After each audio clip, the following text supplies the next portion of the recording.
How do you make that promise agnostic to political parties, the promise of becoming net zero by any date? The problem is the efficient thing is the unfair thing. If you think about the carbon that's already out there in the atmosphere, a lot of that carbon has been put out by the developed countries, and they still continue to put out more carbon. For example, the United States produces 16 tons of carbon per person per year.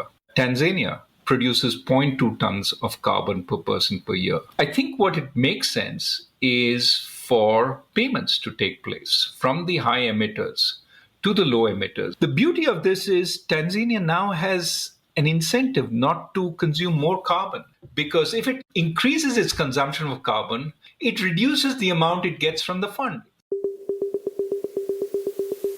Welcome to Mindful Businesses, presented by Sarani, and I'm your host, Vidya Iyer. In our podcast, we bring to you brands that are mindful in their practices and processes. A mindful business adopts and employs sustainable social, economic, and environmental practices. Today, we have on our show Dr. Raghuram Rajan, Katherine Dusak Miller Distinguished Service Professor of Finance at Chicago Booth School. He was the 23rd governor of the Reserve Bank of India, and he also served as a chief economist at the IMF. Dr. Rajan joins us from Chicago, Illinois. Welcome, Raghu. Thanks for having me. In an op-ed published in 1970 in the New York Times by Dr. Milton Friedman, who went on to win the Nobel Prize in Economics, he wrote, and I quote, "Businesses that take seriously its responsibilities for providing employment, eliminating discrimination, avoiding pollution, and whatever else may be the catchword of the contemporary crop of reformers." He compared it to unadulterated socialism. He went on to say, and I paraphrase now, that the goal of the business should be to make as much money as possible while conforming to the social norms. And that was about 50 years ago. Now we've come a full about turn. We've done a complete about turn. What has changed? To some extent, what has changed is that businesses have come under a lot more social pressure than at that time. It is certainly true that Milton Friedman said the business of business is making money. I think the second part of what he said is very important, that he said within the constraints of the laws and the norms of society. By norms, he basically meant reasonable business practice.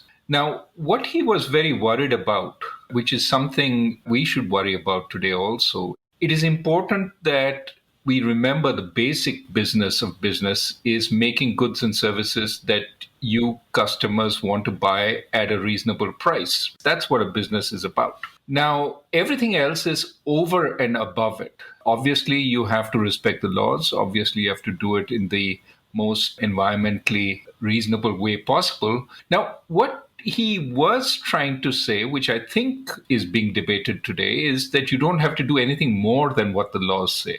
And I think today, because of the difficulty that we have in passing the laws that matter, because of the differences in opinion within society, there's a lot of public pressure being applied on corporations, for example, to be better at emissions than what the law requires.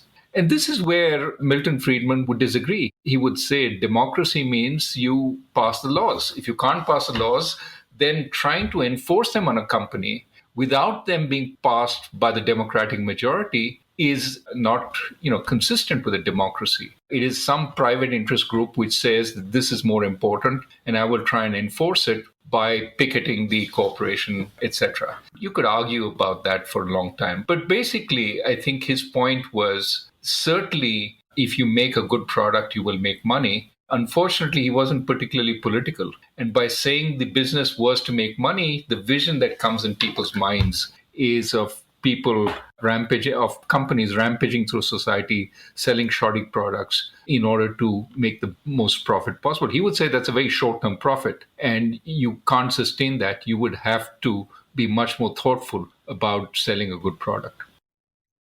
It gives you a vision of avarice. Exactly. So we are moving from avarice to empathy. Not necessarily. I think that's what corporations would like us to believe. And there are a few corporations that genuinely care more broadly. But for a lot of corporations, it is, how do I maximize the bottom line, but address these other constraints that are imposed on me. I have to look as if I care about the environment. Let me give you an example. So we did this study on corporate objectives. A whole bunch of corporate objectives say we care about the environment. One of the interesting things is, when do corporations assume that objective of caring about the environment? Disproportionately when they're fined by the EPA for violations. In other words, when you are caught out, in order to signal that you've actually seen the light and you're going to turn over a new leaf, you espouse that as a corporate objective. So I don't want your listeners to be overly cynical about this, but I would say when corporation expresses a whole degree of sensitivity for the public good, I mean, a fair amount of it, which is what Milton Friedman said, is hogwash. Now, what I would think is important is not to rely on the corporation to do good on its own, but to make it easier for it to do good by passing the appropriate laws that you think it ought to obey. In other words, render unto Caesar the things that are Caesar's, and unto God the things that are God's. I mean, keep separate the objective of making money of the commercial proposition, which is what the corporation is about, from the social good, which is what the government is about. But try and ensure the corporation comes under significant sort of rules and regulations, of course, in a reasonable quantity that makes it do the right thing. So I understand your point about democracy, and if we live in a democratic world or a country, the laws will be passed. But you are a researcher at Chicago Booth, which is primarily free market, as libertarian as possible. And you are saying that laws must be enacted to make corporations perform? No, absolutely. So first, a university is a big tent. I don't go to my office every day and genuflect at the altar of Milton Friedman, any academic god, is a contradiction in terms. Your whole objective is to challenge the wisdom. All I'm saying is, in the current environment where corporations have 15 different objectives and claim to be adhering to all of them, where the Business Roundtable says we care about all our stakeholders, we're going to do everything good for all of them, well, you're sort of in a situation where they say they do all this, but obviously, corporations have to choose. They have to choose occasionally between, their shareholder and their worker. They have to choose between the environment and providing jobs. I mean, there are lots of choices they have to make, and being vacuous about it and saying we care about everybody is not helpful in letting you understand what they really care about. And I think it sort of can hide a lot of hypocrisy. I think what is important really is, for corporations to have a set of clear guidelines which they have to follow. I mean, I'm not saying that they're all untrustworthy. I'm not saying there aren't great CEOs who are great human beings also. What I am saying is, don't rely on that. Don't rely on self-regulation by corporations. And I don't also want us to over-regulate the corporation. But if you want them to do something, for example, reduce emissions, make that a law. Let them follow the law. And that is the way, whenever we rely on the good intentions of corporations, remember a time when all these social platforms were really idealistic and we thought, do no evil, which was, I think, Google's motto, reflected the true instincts. And now today, of course, many of these social platforms public sees them with a much, much darker view than it used to see them. And in part, it is because we relied on them to regulate themselves. And we said, you're going to figure out what content to allow, and see what happened. And the net effect is now we've got so much disagreement about, say a platform like Twitter, which is in the news today. Should Twitter allow free debate or should it censor debate more? And you've got all sorts of sides being formed on this. And I think this is where sensibly society will sit down and say, here are some rules which you have to follow. And hopefully it's a light set of rules, it's a clear set of rules, but leaving it totally unregulated is, I think, leaving it to the good intentions of corporations, which I think is very weak. But the truth of the matter is, even if you have regulations, only if it increases profit or some other benefit for the company, till then they are not going to do it, right? Absolutely. But that, again, I want to distinguish between long-term value maximization and short term ripping people off. If I rip you off in the short term, yes, I can make more money off you, but then you never come back to deal with me again. I think it's a mistaken to believe every corporation is short term and wants to rip you off. Typically the best managed corporations think about the long term, think about how they can make money by producing the best product for their customers, or the most sort of best product for the money that the customers pay. And so in that sense, I don't think that the natural instinct is to rip you off, but I do think that where the law doesn't force them to do something, they have a choice. Do I become a good global citizen and cut my emissions even though no law requires me to do that? Even though it costs me money, even though it probably means I cannot spend that money on investment, I cannot create jobs, I cannot do all these nice things because I care about the environment. So do you want that kind of calculation to be done by the corporations? Or do you want the corporation to say, I have to obey the law, the emission standard is thus and such, I can't violate it, and maybe I go a little below that just to stay on the right side of the law in case, the law changes. So in these two situations, I think it's better that we have the latter, where you don't leave it to the good intentions of the corporation, but the corporation sort of has to stay within the law. Now, that is not to say there aren't places where corporations have to make judgments, but you don't want everything to be a judgment call. You want as little as possible to be a judgment call in the sense of where society really cares about something. Well, make it a law. So when we talk about a sustainable world and its impact, we talk about people, the profit, and the planet, right? The triple bottom line. So for instance, if we have, I'm just thinking of some law, the minimum wage law. So if we increase minimum wage, there are people who will say that it will cause inflation. So what do you tell them? The businesses will have to pay more. And we already have, 8.5% inflation right now in the United States? Every decision has some winners and losers typically, right? And you have to make choices.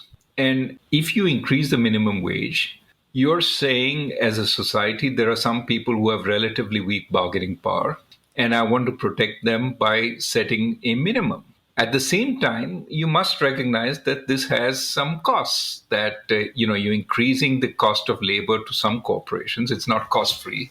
And that those corporations will either pass it on in higher prices, that is your inflation you're talking about, or some of them might find that, this has become too expensive for me to run this particular franchise or to run this particular restaurant, and I'll close it down because it's just too expensive. Now, everybody wants to point to studies, and there are studies which find that, increase the minimum wage, there's no short-term effect. In fact, it may increase business, and that's possible. But it doesn't happen in every circumstance. The notion that choices don't have consequences and we can have everything and be happy, I think is a recipe for La La Land. This is where, for example, when the corporations in their business roundtable statement in 2019 said, we care about everybody, we're going to do good to everybody. That's a nonsense statement. It's a completely vacuous statement. You can never do good to everybody if you're running a serious business. You have to make choices. Sometimes it is for the shareholder versus the employee, sometimes for the employee versus the shareholder. Think about Google. There was a project at the Defense Department, which basically was about artificial intelligence for drones in devising targets for military uses, right? And a bunch of Google employees said, no, we think this is terrible. We're not going to work on this. And Google at that time just dropped the project. It said, okay, our employees are more important than the bottom line because they contribute to a larger bottom line in all the other stuff we're doing. So they dropped the Department of Defense project. And so that's an example where a corporation has to make a tough choice. It can't be nice to both the Department of Defense, which is an important customer, its employees, an important stakeholder, as well as shareholders. It's making choices. It's probably saying, in the interest of maintaining the sustainability of the company, I have to emphasize my employees, and that is going to be good for the long run bottom line. But the Department of Defense gets hurt in the short run. So you served as the governor of the Reserve Bank of India. And as a banker, I have to ask you a few questions. Well, I'm more of a bank regulator than a banker, though I did work in a bank once upon a time. But yes, happy to answer the question. So there are these neobanks, and they seem to be disrupting the banking system. They are working, I want to say, under the regulators' radar, because one of our guests, Ernin, the founder's name was Ram Palaniappan. What he said is that the regulations for now work for the banks, not for the customers. As the neobanks come, how will the banking environment change to help more people get fair credit, grow their credit fairly, not be predated by the banks? How will it work? It's a great question. I mean, when you say neobanks, I presume you mean the kind of entities that use fintech, that use a lot of data, that use automated structures, and so on. Exactly. Yeah. I think they're very valuable competition to the banks because they are using data that banks never used, never collected, maybe don't even know some banks how to collect that data. As a result, are able to make better credit decisions. If I know that you pay your utility bills on time every month, I have a greater sense of confidence in you. If I know your friends are all people who pay their bills, I have a greater sense of confidence in you. These entities use a lot of data that typically the state-owned banks didn't use, and that has expanded the possibility of credit. Now, one has to be a little careful. In some situations, what would be ideal is combining the savvy of the banks. They know lending, had been through downturns, they know what happens then, with the optimism and the technical skills of the fintech companies. Sometimes fintech companies do things which no banker would, but no banker would for good reason. And then the fintech company finds it's made massive losses because it's subjected itself to, basically ripoffs. So they do bring a new facet. It is not to say that the old problems don't emerge with some of them also. I mean, as you know, the Chinese government has been going after Ant Financial, the fintech arm of Alibaba.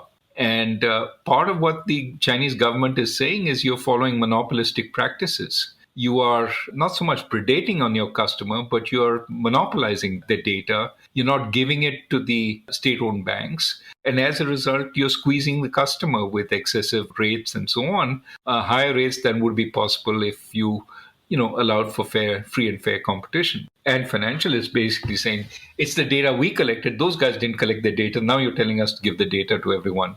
But you see the challenge that you can be really good as a fintech company, but the incentive to make money, which we talked about earlier in the program, doesn't go away. And therefore, regulators have to be aware that even though this opens up possibility of bringing in a whole lot of people who were excluded earlier, you have to be careful because these people who are excluded are also vulnerable to predation, to monopolistic practices, and so on. So just the fact that they've got access doesn't necessarily mean that they'll never be ripped off. Now, you might say getting access and being ripped off a little is better than having no access at all, and that may well be true, but there may be a better solution than just letting them run riot either. So, from banking, let's move on to the environment. That is in everybody's mind because of COP26, the goals people are setting up for becoming net zero 2050, 2060. I know you're a macroeconomist, right? But how do people at the micro level do things to impact that change? I think we all have a role to play. To say somebody else is going to do it for us minimizes the involvement of people in society. And so I think we should all be cognizant that we have to play that role. As you well know, growing up in India, we were often sort of trained to economize. We used to use paper bags made out of newspapers. We used to try and use both sides of a copybook, use the cover, use the backside, use every side. And, clothes were handed down within the family from, I remember wearing my uncle's trousers. Because they were 30 years later, they were back in style. They were, they were narrow legs. But these are the kinds of things that, you did. And I think we need to embrace that old philosophy of being careful on consumption. As I think former finance minister in India, Yashwant Sinha, used to say, if the whole world consumed at the rate of a suburban American household, there would be no planet left. Just imagine the Indian household consuming at this rate. I mean, you simply do not have sustainability. If we are to create space for the poorer countries in the world to be able to consume more, richer countries have to tighten their belt somewhat. So that's the personal effort.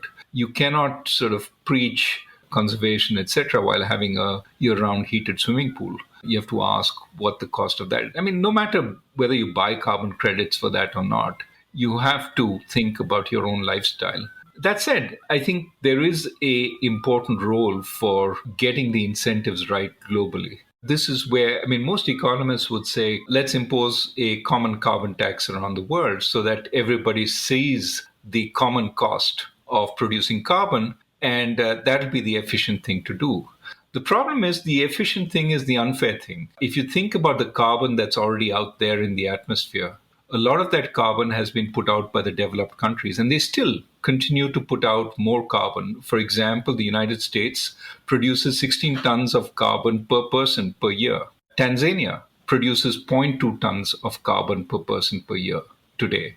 And this is after all the conservation, etc., that has happened in advanced countries. Should Tanzania have the same responsibility for reducing its carbon as the United States should have? That leads to my next question about just transition. Not sure if you've heard that terminology. And why should Tanzania now say, who's trying to grow, who's trying to develop, who's trying to catch up with the United States in terms of their infrastructure, their building, their development, why should they say, okay, I'm going to stop at 0.2 tons, whereas the United States and Russia and many of the other countries, if we take what we call stock carbon that they have not going forward in the past, how much they have put out in the atmosphere, how is it fair to Tanzania? It's certainly not. At the same time, it's inefficient for Tanzania to build coal plants today when you're scrapping coal plants in the United States or in Europe, right? But often the technologies which are dismantled in one economy and disallowed goes to the people who cannot afford the latest technology. Yes, of course. But you don't want emissions being produced to the same quantity in Tanzania that you just avoided in the United States. That makes absolutely no sense, right? You close down the plant in the US, transport it to Tanzania, and start it up again there. It not only doesn't make sense, but all the workers in that plant in the US will naturally feel aggrieved. You've closed us down, but for what aim? You've started it up in Tanzania. That makes no sense. I think what makes sense is for payments to take place from the high emitters to the low emitters. Here, we won't give you the coal plants, and we would hope that you won't, in a sense, build coal plants. But instead, we're going to make transfers to you which allow you to go directly, for example, to solar plus battery or wind plus battery. And that way, it's win-win. But you develop in a green way so you don't have to scrap the stuff down the line. And we basically are paying you for it. So in that sense, we're recognizing our responsibility. So I have a very simple scheme for that, which I actually this morning spoke to the finance ministers around the world trying to describe it. It's so simple. It's basically, let's set the world average of emissions per capita. How would you set that? You know that. It's 4.6 tons per person. That's the world average. If you're the US emitting 16 tons, you're over-consuming carbon emissions. And therefore, you should pay a price for it, because forget the past, forget the stock that you put out. Even if you let bygones be bygones, but charge for what people are emitting today, because they're consuming that carbon stock that we have left before we reach the 1.5 degrees centigrade. So in a sense, when the US puts out 16 tons, it is consuming Tanzania's stock. And so the US should pay Tanzania for the right to consume some of Tanzania's stock. What is the simple mechanism? If I'm consuming 16 tons, I'm consuming 11.4 tons over the world average. For every ton I consume more than the world average, I pay $10 per ton. 10 is not a large number, given most carbon taxes are thought of as the right number is $75 per ton, but let's say 10. $10 per ton times 11.6 means $116 per person times 320 people in the US. That's 38 billion. 38 billion is the amount the US pays into a global fund for over consuming carbon relative to the rest of the world. And who gets it?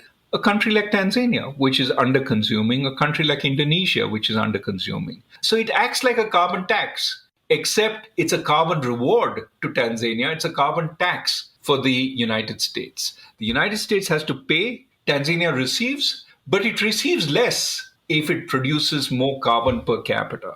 And that's why Tanzania has the same incentives to sale as the US. It's the efficient system, except it also takes into account fairness. The incentive structure that you are proposing doesn't really incentivize America to move their energy production to Tanzania. Tanzania will say no because I would lose this credit.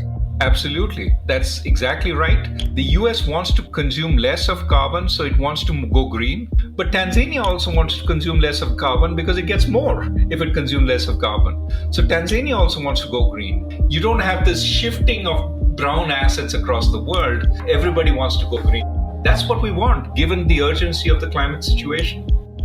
You presented this paper today, and I just want to note that today is April 19th, 2022, and you presented it to the Coalition of Finance Ministers for Climate Action. That's right. So who will collect this fund? Who will be, I'm just trying to understand the mechanics. Will it be World Bank or? Yeah, you need a small bureaucracy, and I mean it in not in the pejorative term, but in the what you need is technocrats, right? Because you need first to measure the emissions. That's one thing we don't do. We don't measure the true emissions that a country puts out carefully. Second, you need to make some adjustments. The system I suggested was really simple, but if you want to sort of penalize consumption rather than production, you have to also adjust for the fact that some countries import goods which are very carbon intensive. They import all their manufactured goods. So some other countries getting the blame for the carbon that's embedded in those goods, even though the final consumption is by a country that imports goods. So you have to adjust for the goods that are traded. So for instance, China's carbon output will be lower if you go towards the consumption part of it, because so many of the goods come to America. Exactly. So you got it right on. China would be penalized 35 billion if it was penalized for production. But if it is penalized for consumption, which it consumes far less, it would be more like 20 billion. Talk about the scheme. So does the scheme have a name? Would it be credits? Would it be incentives? Well, $10 per ton is called the Global Carbon Incentive. I didn't want to call it a tax because it's an incentive. And it's called the Global Carbon Reduction Incentive, Global Carbon Reduction Scheme. But see, the problem in these things is really, this goes back to an earlier conversation we had, which is when you leave things at the level of fuzziness, nobody accepts responsibility. So today, there is no responsibility on who's supposed to take actions on climate change, who's responsible for paying into that 100 billion fund that developing countries were supposed to get starting 2020 to help in mitigation. That's $100 billion per year. Nobody's talking about where that is. And generally, when they start talking about it, it is by repurposing all sorts of aid to do that. I think it is high time that we recognize who's responsible for putting this carbon out there and who continues to do it. And once you can fix responsibility, then it becomes clearer who has to take more action. Otherwise, basically, it's a time-honored moral that the polluter pays. Those who are emitting the most at this point should pay. Let the stock. Don't even need to worry about that. If we could get the high emitters to pay today, they have the incentive to change. But you can also get the funds to help the poorer countries sort of adapt and mitigate. And that is where we should be going. That is what we should be thinking of. You touch upon a point because we have America wants to be net zero by 2050, I believe, and China 2060. But what if the administration change, politics and politicians change? How do we make your scheme agnostic to political parties and political motives? How do you make that promise agnostic to political parties, the promise of becoming net zero by any date? Exactly. The answer is none of these. I mean, it's even less credible when a country makes it itself, because a country can always change its mind. What I'm trying to say is let's get the body of nations to come together and agree that this is really what is just, what is moral, what is sensible. And then there will be pressure from outside on countries. Yes, really dogged administration can say, I don't believe in any of this, but it will be going against the grain. And the only reason countries are making these kinds of pledges is because it plays well domestically. If there is a sense that this global scheme is going to bring everybody on board and it's going to limit the amount of free riders and it's going to work effectively with respect to developing countries, making them see the light also, then I think there'll be a lot of domestic impulse in countries to push for this. And hopefully there will be more action. Right now, asking every country to set, its own limits and what it's willing to do is a fool's game. First, it's not even clear that we measure these things properly. What does net zero mean? And second, you said the US picked 2050, China picked 2060, India picked 2070. I mean, which one of us is going to be out there in 2050 to monitor this thing?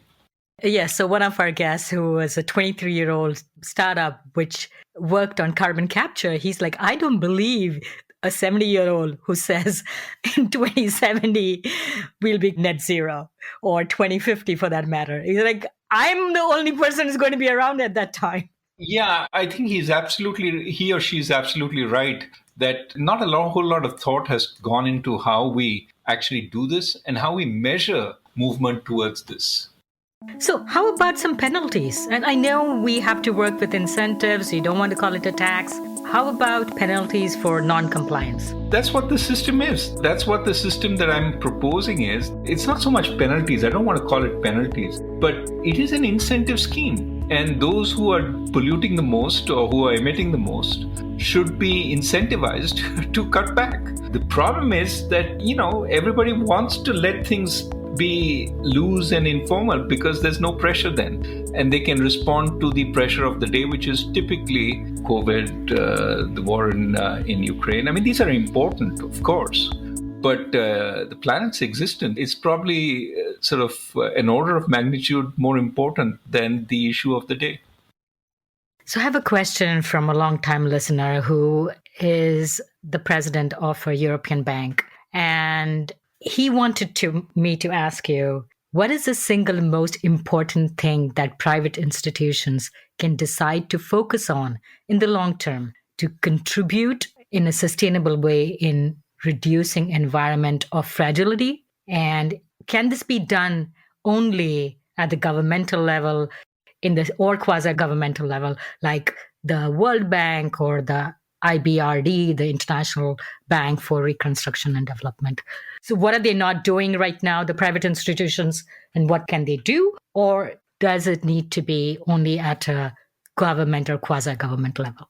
Look, I think private institutions can certainly experiment and innovate and try and find out ways of reducing emissions, of producing in a more efficient, sustainable way. I think that certainly is well within their bailiwick, and they should do as much of it as they can.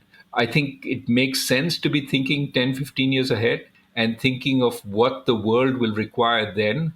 And that typically will mean going greener in terms of what you do, and perhaps investing in greener production, in greener outlook before the world fully moves to it may be an important, indeed, bottom line expanding decision, because you're making the changes when nobody else is doing it. And it's, in a sense, an open area where, in fact, the costs of doing what you're doing may, in fact, be much lower. So I think it's a sort of win-win situation when you're looking ahead, trying to see how norms, how values will change in society, and trying to adapt your business for that. And that typically will mean going greener.